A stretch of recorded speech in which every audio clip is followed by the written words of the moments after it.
expect your resignation letter on my desk by close of day. Failing that, you will be receiving a termination letter from me tomorrow. Riddance to park rubbish.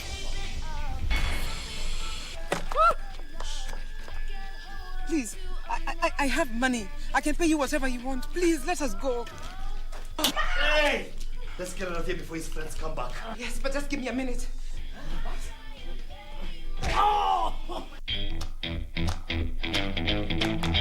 Money talks while I'm listening.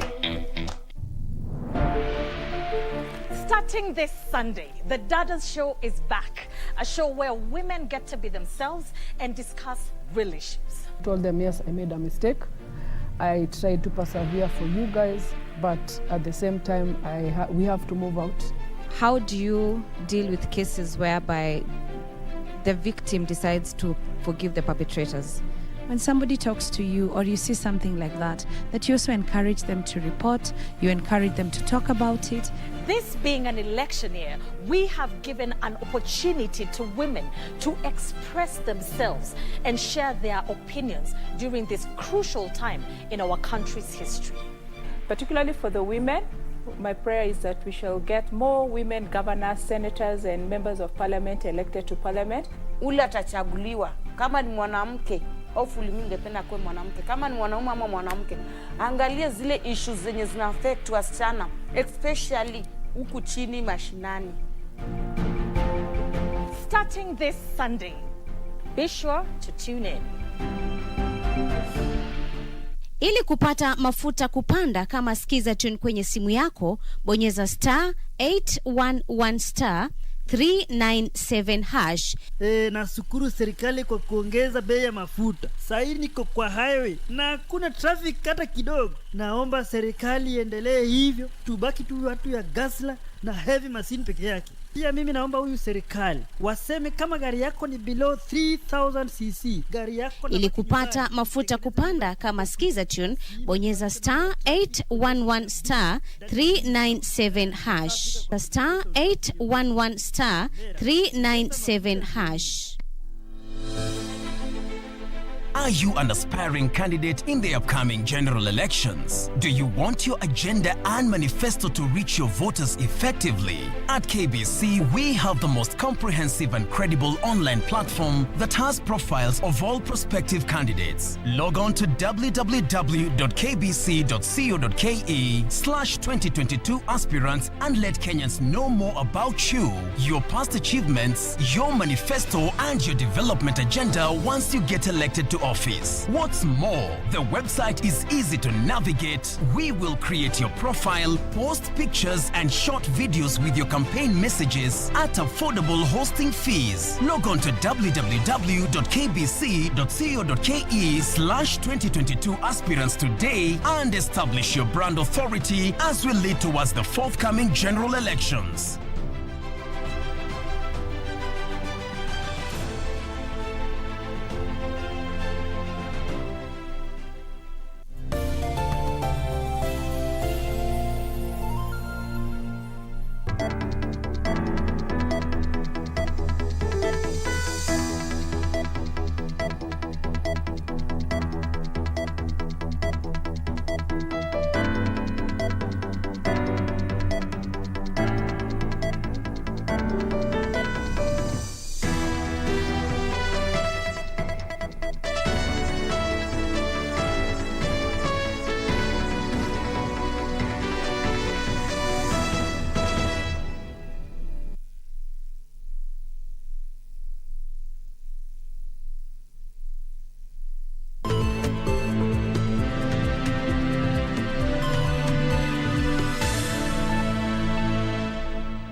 Good afternoon. This is Lunchtime News. Thank you for joining us on KBC Channel 1. My name is Jackie Wambiru. Our sign language interpreter is Lucy Maura. Well, on Lunchtime News, we have a comprehensive bulletin lined up this afternoon. And to kick us off, Over 500 trainees from the Small Business School of Management have graduated with technical and vocational skills to enable them create employment even as they seek white-collar jobs. The program was facilitated through a partnership between the Kenya Youth Employment and Opportunities Project, National Industrial and Training Authority, Titanium Base Farm and World Bank. The Deputy Director of Kenya Youth Employment and Opportunities Project termed the 2-year program as a success, adding that it should be sustained to benefit more youth.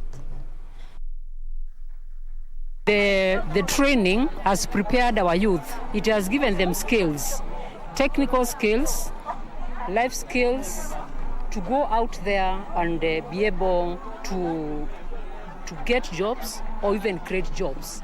And the jobs we are expecting them to create from what they have learned from the KO program is jobs whereby they will also be able to create jobs for others. It's not only for self-employment. Graduate, we were student fund, tulikuwa tunapewa scholarship na World Bank in conjunction with the Kenya Youth Employment Opportunities. Na tunashukuru sana, the program ilikuwa mzuri. As we launch this special program today, for the 21 beneficiaries who are part and parcel of the community of Base Titanium Limited, who have actually undergone what we call indentured learnership within the programs of Base Titanium, we are actually happy that this will add value to the skills database in this country, provide a critical mass of citizenry that are able to gain qualifications. In other news, the National Gender and Equality Commission chairperson Dr. Joyce Mutinda has challenged women to take up an active role in politics ahead of the 2022 general election. Speaking in Isiolo County, which elected its first female senator in 2017, Dr. Mutinda expressed hopes residents will elect more women come August 9th.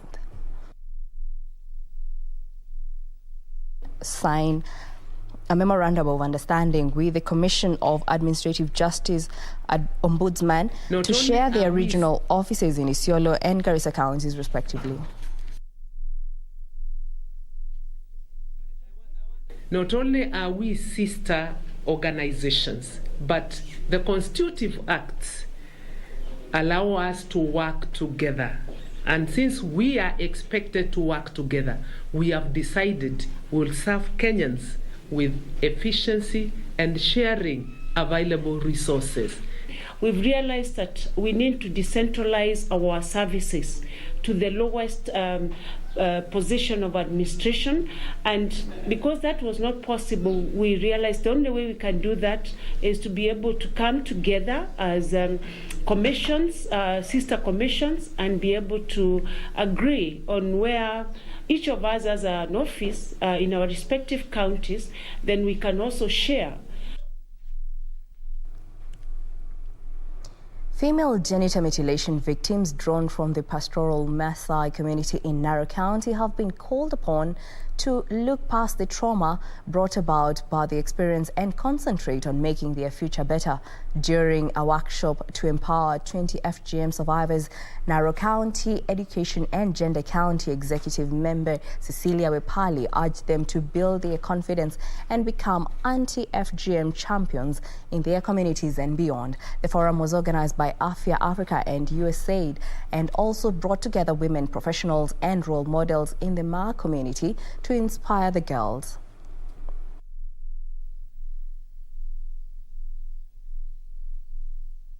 Fikirie kwamba nyinyi ni watu kamilifu wasiokuwa na punguani yoyote katika maisha. Nyinyi ni watu ambaye mnaweza kusimama na kukataa jambo hili ama swala hili la ukeketaji. Tumepitia mambo ya GBV, tumepitia about hata divorce, wengine wamepitia about child abuse, but tumekuwa tukisaidia, tumekuwa kipaumbele, tumekuwa tukifurahi, tumekuwa tukicheka, but at the end of the road unakutanga sisi ndio tunajiua, tunajikuta kwa nini huyu alicommit suicide, anakuanga very happy. I got circumcised when I was 13 years, and I went through a trial marriage, but I thank God I was rescued. I went for my education. I completed my college. last year.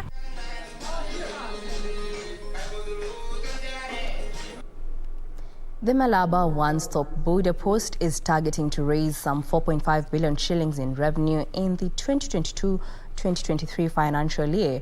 Malaba head of Customs Operations Kimani Kang'ethe says the border post collected 100% compliance revenue in the last financial year. Kang'ethe says Kenya has for a long time failed to maximize on the potential of the crossing point, scoring dismally in revenue collection. The facility, he says, is quickly realizing its potential and is poised to increase its target by a huge financial margin. Challenges outside the OSBP because of the illegal routes that sometimes are used by people to avoid passing through the OSBP. Once this level of infrastructure has been improved, definitely we know we will be able to, working together with our counterparts in Uganda, to handle more traffic. And now we cross over to Hermosa Hotel in Karen, where Democratic Party has signed a coalition agreement with Kenya Kwanza Alliance. Speaking when receiving Speaker Justin Muturi said that Deputy President said the expansion of Kenya Kwanza Alliance now makes the winning of general elections more realistic. Muturi said he believed the agenda of Democratic Party would be attained at Kenya Kwanza. Well, currently the Deputy President William Ruto is currently speaking. Let's listen in. Political equation. This would have probably been the only time we would be on different sides of the equation. But again, fate has had it that we will again be on the same side of the political equation. So again, I am very happy that we are meeting here this morning. We believe as Kenya Kwanza, joined by the Democratic Party this morning, that the most potent conversation in Kenya is the conversation around the economy, the conversation about ordinary people, the conversation about the businesses of ordinary people, the conversation about our agriculture, the conversation around our businesses, our SMEs, the conversation around universal health coverage. And that is what brings the Democratic Party and the Kenya Kwanza fraternity together. The conversation about the people of Kenya. There is another conversation out there about the changing the constitution and everything that goes with it, and sharing power and sharing positions. We dare say the people of Kenya have spoken, and they have spoken very clearly, that this time round, this particular general election is not going to be about leaders and positions and changing the constitution. It is going to be about the team that has the plan and has the template on how to change our economy, create jobs for ordinary people, create opportunities for our SMEs and the people in the business space, creating an environment for our farmers to thrive, and creating an environment for every Kenyan to be their best. And we dare say that the people of Kenya has made that conversation very, very clearly. And as we converge here this morning, we are persuaded that we are on the right side of history. And this election is going to be determined by the people of Kenya. The people of Kenya have resisted blackmail. The people of Kenya have stood against threats. They have refused everything that goes with the tyranny of a few people. The people of Kenya have consciously refused that a few people can sit in a corner and decide for 40 or 50 million Kenyans. And that is why... Well, that is the Deputy President William Ruto speaking, where the Democratic Party has signed a coalition agreement with Kenya Kwanza Alliance. Well, we shall be bringing you more details in our subsequent bulletin. For now, we move on. The 5th edition of the Kwanza broadcasters in Kenya have been challenged to work with local producers in channeling the relevant broadcasting content that is in line with broadcasting regulations. Now, Communications Authority of Kenya Director General Ezra Chiloba says broadcasters must uphold and adhere to regulatory requirements even as they go on about their business of educating, informing and entertaining the masses. For the 5th year running, Kwanza Awards is set to recognize the input of broadcasters in shaping Kenya's social landscape. Kwanza is also seeking to reward broadcasters who promote patriotism, uphold Kenyan culture, beliefs and values, and who have made a contribution towards national unity and cohesion. Through this initiative, we aim to enhance an atmosphere of continuous improvement as we pivot the industry as a key driver in the socio-economic well-being of our country. Communications Authority of Kenya Director General Ezra Chiloba says broadcasters must at all times adhere to the laws of the land to avoid being caught up in legal challenges.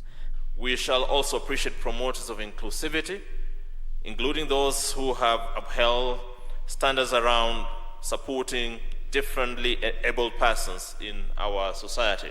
We need to promote responsible coverage of elections during this electioneering period. And lastly, address the issue of social ills with regard to irresponsible venturing into gaming and betting on the broadcasting platform. Again, we just want to recognize broadcasters within the industry who have upheld standards of good taste and decency and protect members of the public from harmful and or offensive material. We continue to champion production of local content, especially in the verge to attain the 40 to 60% local content. I would like you to partner with the producers in a way that you are buying content from local producers, while local producers are creating job opportunities for various practitioners within the production value chain. The awards are under 3 main categories, namely regulatory, People's Choice and Dubora, with smaller subcategories falling under them. The award gala is slated for May. Well, that report by Yusuf Ara brings us to our first break here on Lunchtime News. Don't go too far, we still have more news coming up.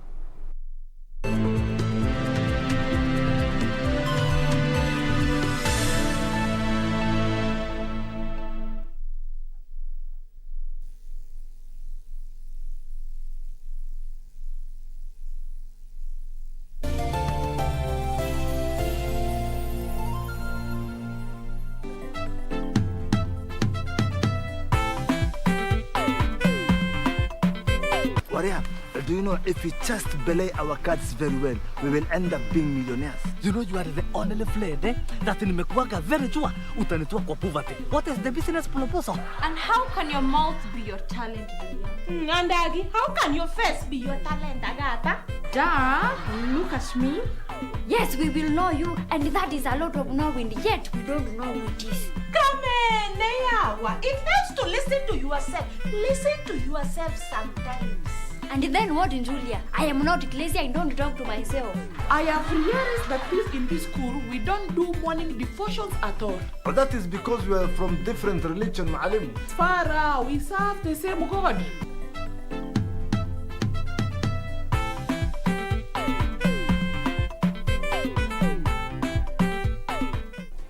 Do you have a news story to share with KBC? Get in touch swiftly on email news@kbc.co.ke or call 0723-892-654 or 0734-780-124. I'm very much comfortable the way I am. very much comfortable the way I am.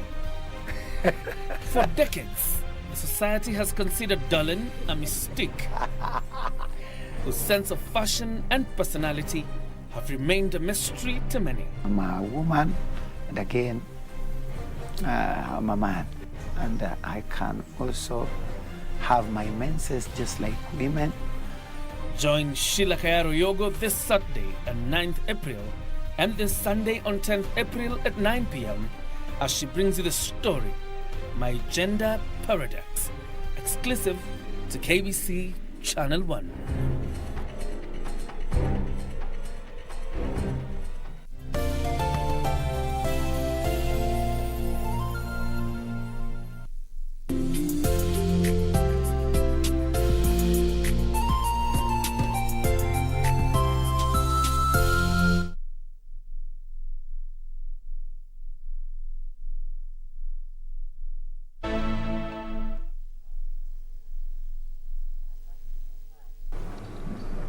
Welcome back. Green Thinking and Action Party leader Dr. Isaac Kalua is challenging political leaders to desist from engaging in divisive politics. Dr. Kalua says leaders seeking election in the forthcoming polls must focus on addressing real challenges affecting Kenyans, such as the high cost of living, devastating impacts of climate change, and infrastructure development.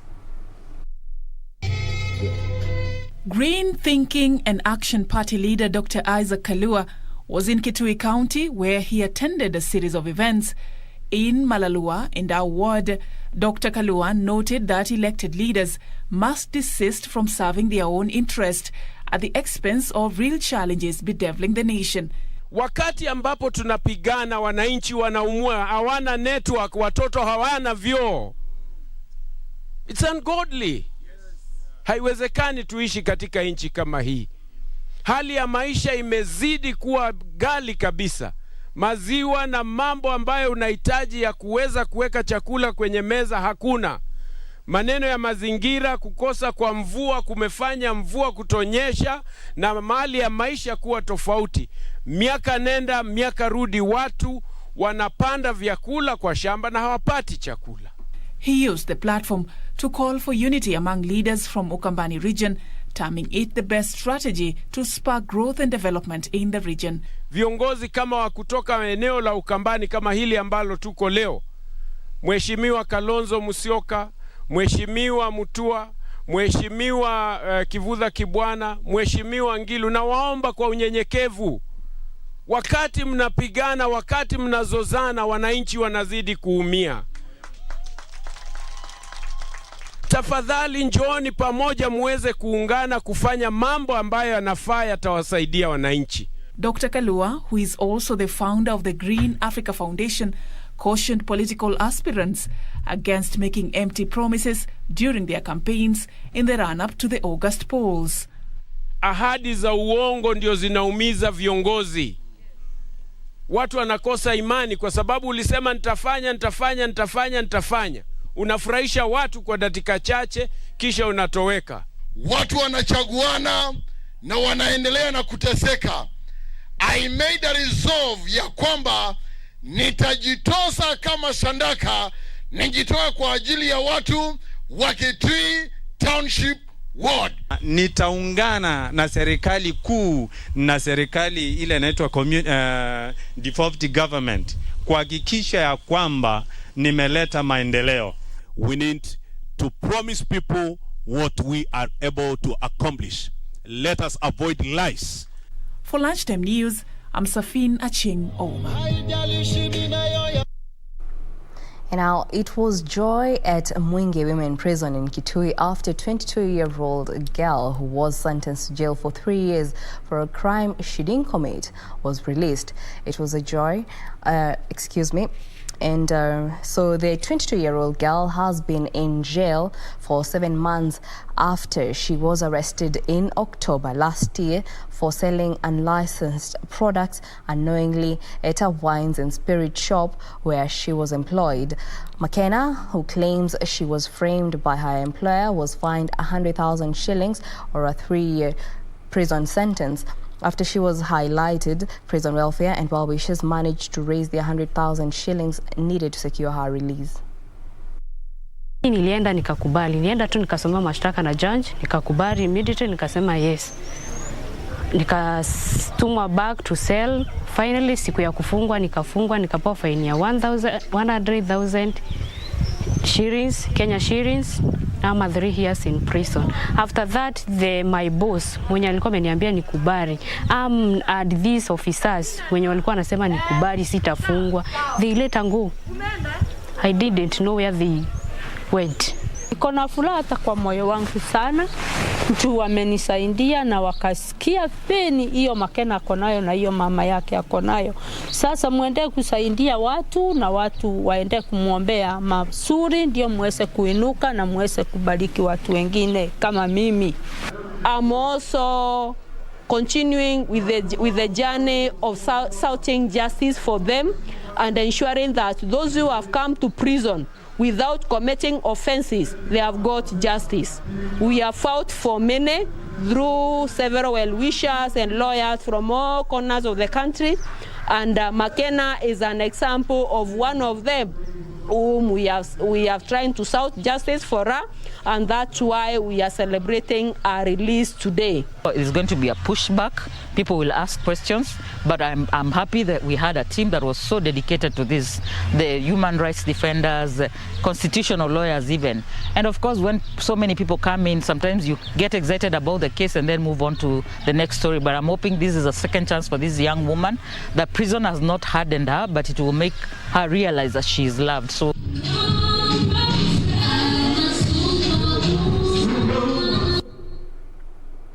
Now, in the political scene, Orange Democratic Movement supporters in Siaya County have faulted the party over what they term as lack of transparency in the nomination exercise. The party members from the 6 constituencies say there is no clear information on the primaries slated for 13th of April. Meanwhile, residents in Kajiado have called on authorities to be firm in taming politicians and opinion leaders involved in divisive utterances that promote political intolerance.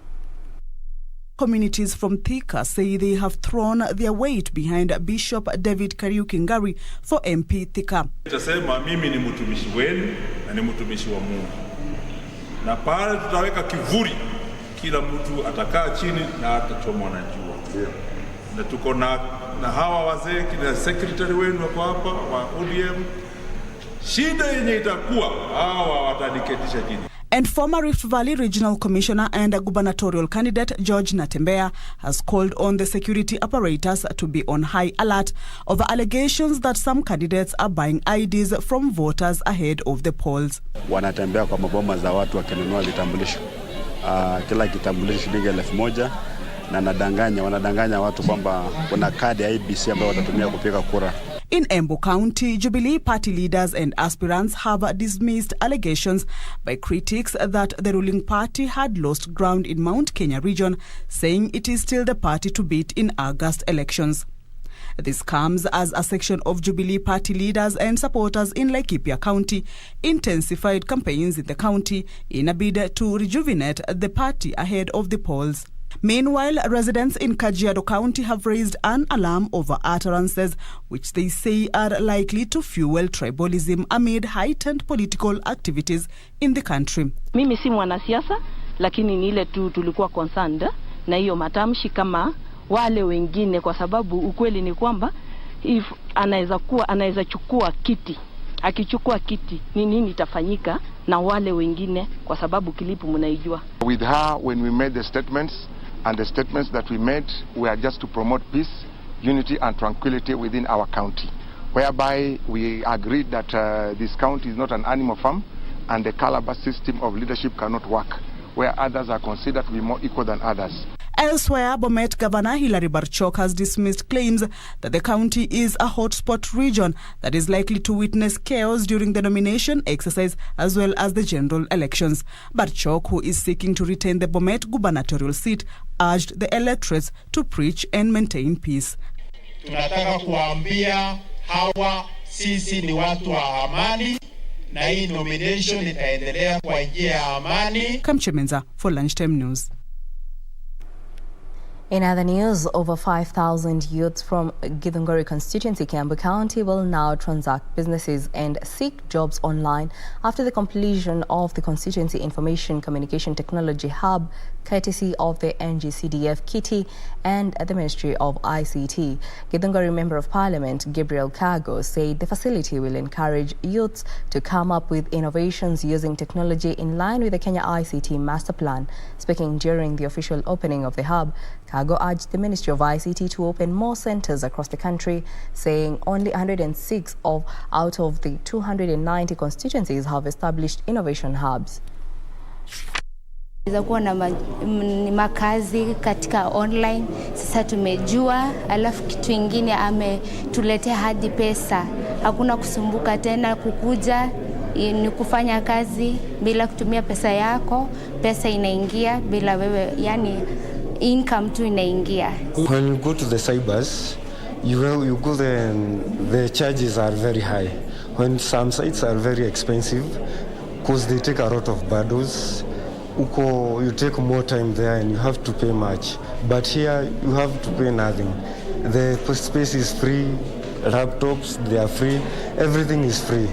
Nothing is needed, it is only your presence. It will help the youth, not only the youth but also the community around us, because through digital marketing and other platforms that will be taught here, we will be able to market even what our parents have in their farms and also other people who have businesses out here. We will be able to take them through the process of online and how they can market their products online. This is the first ICT hub in Githunguri, and we are going also to have another hub in Ikino Ward and another one in Marige for Komodhai and Gewa Ward.